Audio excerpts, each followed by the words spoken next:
একই রকম চিকেন ভুনা খেতে কিন্তু সবসময় ভালো লাগে না, মাঝে মাঝে একটু ভিন্নভাবে চিকেন রান্না করে দেখতে পারেন। প্রিয় দর্শক, আসসালামু আলাইকুম। আজকে তৈরি করে দেখাবো রেস্টুরেন্ট স্টাইলে চিকেন দু পেঁয়াজের রান্নার রেসিপি। চিকেনের এই রেসিপিটা দিয়ে পোলাও, সাদা ভাত, রুটি, পরোটা সবকিছু খেতে কিন্তু ভীষণ ভালো লাগে। আর রান্না করা কিন্তু খুবই সহজ। রেস্টুরেন্ট স্টাইলে চিকেন দু পেঁয়াজা রান্নার জন্য শুরুতে এখানে 1 কেজি পরিমাণ ব্রয়লার মুরগির মাংস নিয়েছি। মাংসটাকে খুব ভালোভাবে ধুয়ে পানিটা ঝরিয়ে নিয়েছি। আর চিকেনটাকে আমি এখানে রেগুলার কাট করে কেটে নিয়েছি।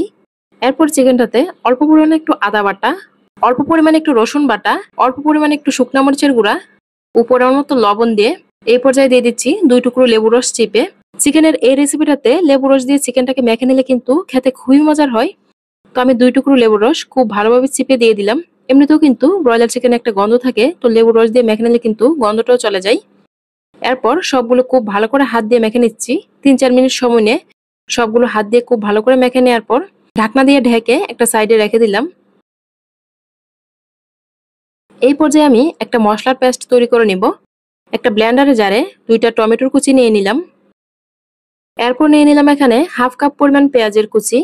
যেহেতু এটা চিকেনের দু পেঁয়াজা, এই জন্য কিন্তু পেঁয়াজের পরিমাণটা এই রান্নাতে একটু বেশি ব্যবহার করতে হয়।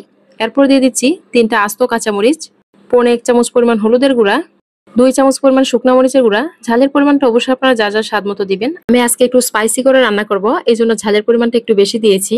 এরপর দিয়ে দিচ্ছি 1 চামচ পরিমাণ জিরার গুঁড়া, পরিমাণ ধনিয়ার গুঁড়া, 4 টেবিল চামচ পরিমাণ টক দই। এই টক দইটা কিন্তু আমি বাসায় তৈরি করে নিয়েছি। কুসুম গরম দুধের মধ্যে একটু লেবু রস চিপে রেখে দিয়েছিলাম। আধা ঘন্টার ভিতরে খুব সুন্দর হয়ে গেছে টক দইটা।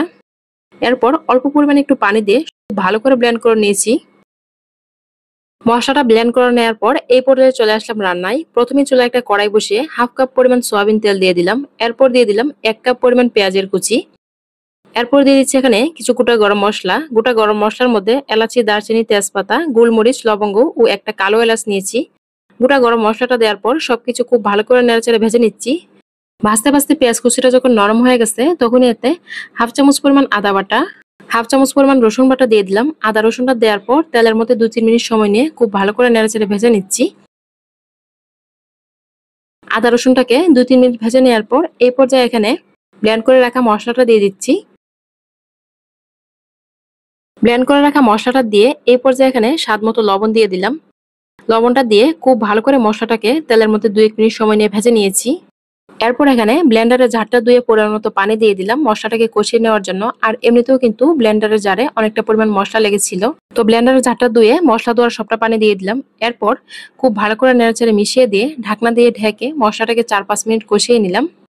4-5 মিনিট কষিয়ে নেওয়ার পর এই পর্যায়ে দেখুন মশলাটা কিন্তু খুবই সুন্দর কষানো হয়ে গেছে, মশলার উপরে তেলটা ছেড়ে এসেছে।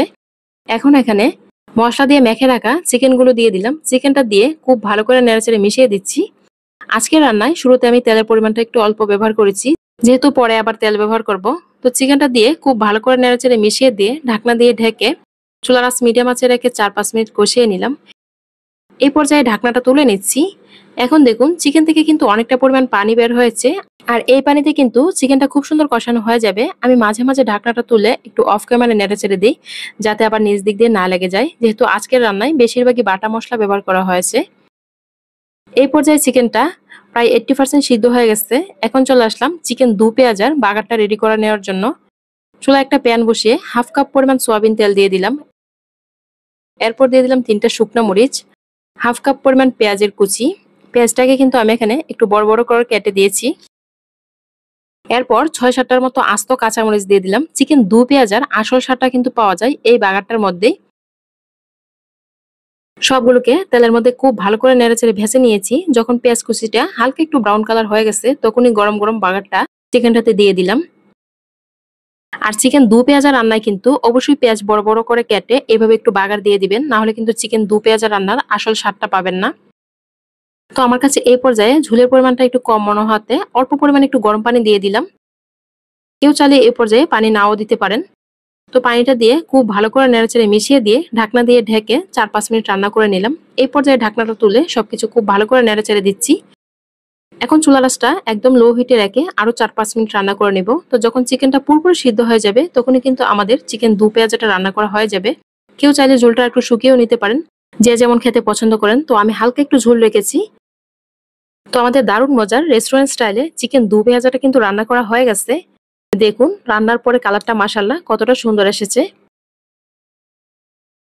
রান্না করে নেওয়ার পর গরম গরমই একটা বাটিতে সার্ভ করে নিচ্ছি।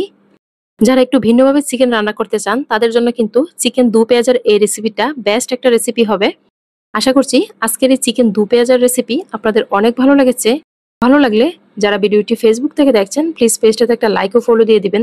যারা ইউটিউবে দেখছেন ভিডিওটাতে একটা লাইক দিয়ে চ্যানেলে নতুন হয়ে থাকলে সাবস্ক্রাইব করার অনুরোধ রইল। চিকেন দু পেঁয়াজাটা বাটিটাতে সার্ভ করে নেওয়ার পর উপরে কিছুটা কাঁচামরিচ ও কাঁচা পেঁয়াজের কুচি ছিটিয়ে দিয়ে দিলাম। চিকেন দু পেঁয়াজাটা রান্না করে নেওয়ার পর আমি আর দেরি করে থাকতে পারলাম না, সাথে সাথেই গরম গরম ভাত নিয়ে বসে পড়লাম। তো দেখুন চিকেনটা কতটা সুন্দর নরম হয়েছে, এত বেশি মজার হয়েছিল আপনাদেরকে বলে আর বুঝাতে পারবো না। অবশ্যই বাসায় ট্রাই করে দেখবেন। ভিডিওটি এখানেই শেষ করব। সবাই ভালো থাকবেন। আল্লাহ হাফেজ।